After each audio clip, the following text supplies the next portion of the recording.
Ya, terima kasih. Selamat pagi semuanya. Kita hari ini masuk ke dalam hari kedua ya. Meditasi realitas api penyucian. Untuk sahabat-sahabat kita, jiwa-jiwa miskin di api penyucian.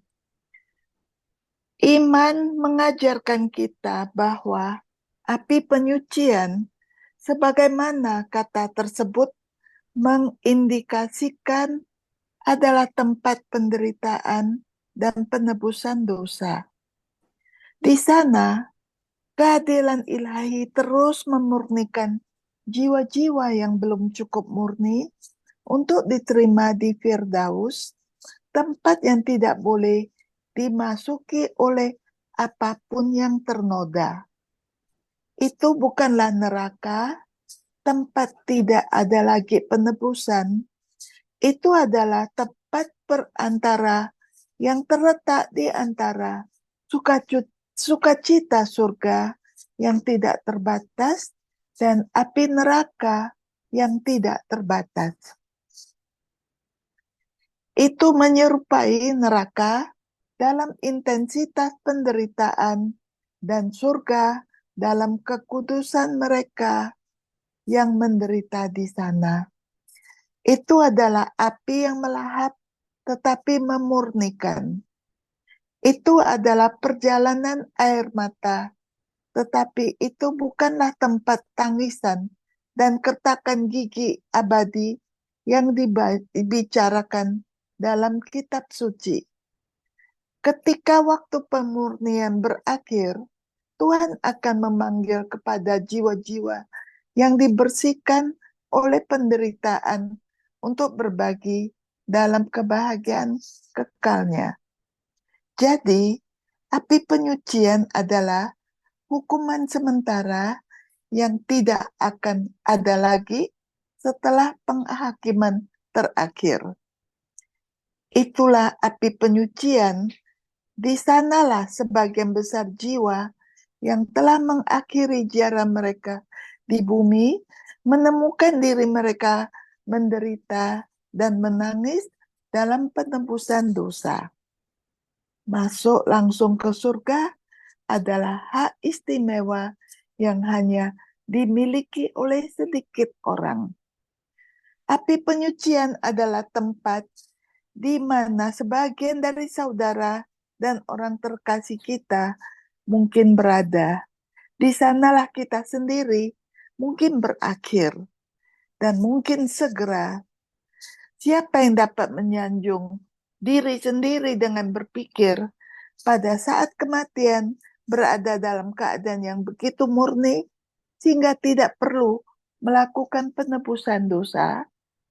Oleh karena itu, penting bagi kita untuk mengetahui keadaan jiwa-jiwa yang malang agar dapat bersimpati terhadap penderitaan mereka dan sebagai balasannya agar layak menerima doa-doa mereka. Mengapa api penyucian?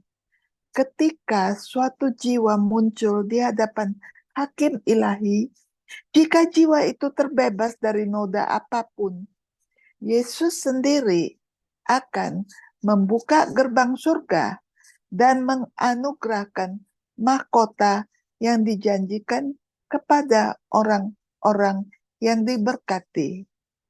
Jika jiwa itu hanya memiliki sedikit noda kecil pada pakaiannya, apa yang akan terjadi padanya? Kemana ia akan pergi? Apa yang akan terjadi pada jiwa-jiwa yang tidak cukup murni untuk masuk surga, tetapi tidak begitu najis sehingga pantas masuk neraka? Apakah mereka tidak akan pernah melihat wajah Tuhan? Marilah kita memuji Tuhan yang telah menciptakan sarana untuk mendamaikan keadilannya dengan kerahimannya, dengan menempatkan api penyucian ini di antara surga dan neraka. Jiwa-jiwa akan dimurnikan di sana seperti emas dalam tungku pembakaran, Di sana, jiwa-jiwa akan dibersihkan dari semua kotoran yang disebabkan oleh dosa. Tertulian berbicara tentang penderitaan yang harus ditanggung jiwa-jiwa di api penyucian, menyebutnya siksaan kerahiman. Ada alasan untuk keberadaan api penyucian.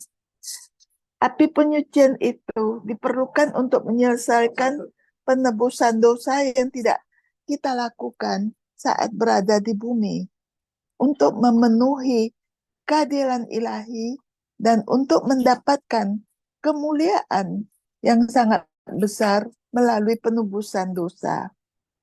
Itulah ciptaan belas kasih Tuhan yang dapat disebut sakramen ke-8, sakramen api bagi jiwa-jiwa yang tidak disucikan dengan sempurna oleh sakramen-sakramen sejati gereja. Maka kemuliaan bagi kerahiman ilahi yang melalui api penyucian menyelamatkan jiwa-jiwa orang yang kita kasihi dan menyediakan sarana bagi kita untuk meringankan penderitaan mereka dan memungkinkan gerbang surga terbuka bagi mereka. Contoh, ini kesaksian ya. Seorang pendeta mengakhiri homilinya tentang topik ini di api penyucian dengan kalimat berikut. Beberapa hari yang lalu, saya menerima berita tentang kematian ayah saya. Karena tidak dapat berada di keluarga saya, di dekat keluarga saya merasa hancur. Saya tidak memiliki kesempatan untuk memberinya ciuman terakhir, untuk menutup matanya dengan tangan yang sangat ingin diciumnya setelah mereka menerima pengurapan imamat. Dalam kesedihan dan rasa sakitku, satu-satunya penghiburan yang dapat kutemukan adalah dengan merekomendasikannya kepada doa-doamu. Kamu yang begitu baik dan murah hati. Aku dipenuhi dengan penghiburan ini saat aku pergi ke altar untuk mempersembahkan kurban kudus demi ketenangan jiwa ayah tercinta. Saya tahu bahwa doa kita akan meringankan penderitaannya, memperpendek masa tinggalnya, dan membebaskannya dari api penyucian, serta membuka gerbang surga tempat ia mengundang saya untuk bergabung dengannya di rumah Tuhan. Itu adalah perbuatan suci dan bermanfaat, yaitu mendoakan orang yang telah meninggal. Api penyucian adalah ciptaan dari kerahiman Tuhan. Sungguh indah ya. Mari kita tutup dengan doa. Ya Tuhan, aku memuja ketetapan-Mu yang kekal. Aku mengakui bahwa api penyucian yang mendamaikan keadilan dan kerahiman-Mu adalah hasil dari kasih-Mu. Tuhan, bantulah aku menghindari tempat penderitaan dan kekurangan itu dengan penebusan dosaku, dan semoga doa-doaku memperoleh pembebasan dari pengasingan bagi jiwa-jiwa yang menderita, yang memanggil-Mu dengan begitu bersemangat melalui pengampunan-Mu sebagai seorang ayah. Yesus yang terkasih, jadilah pendamai mereka.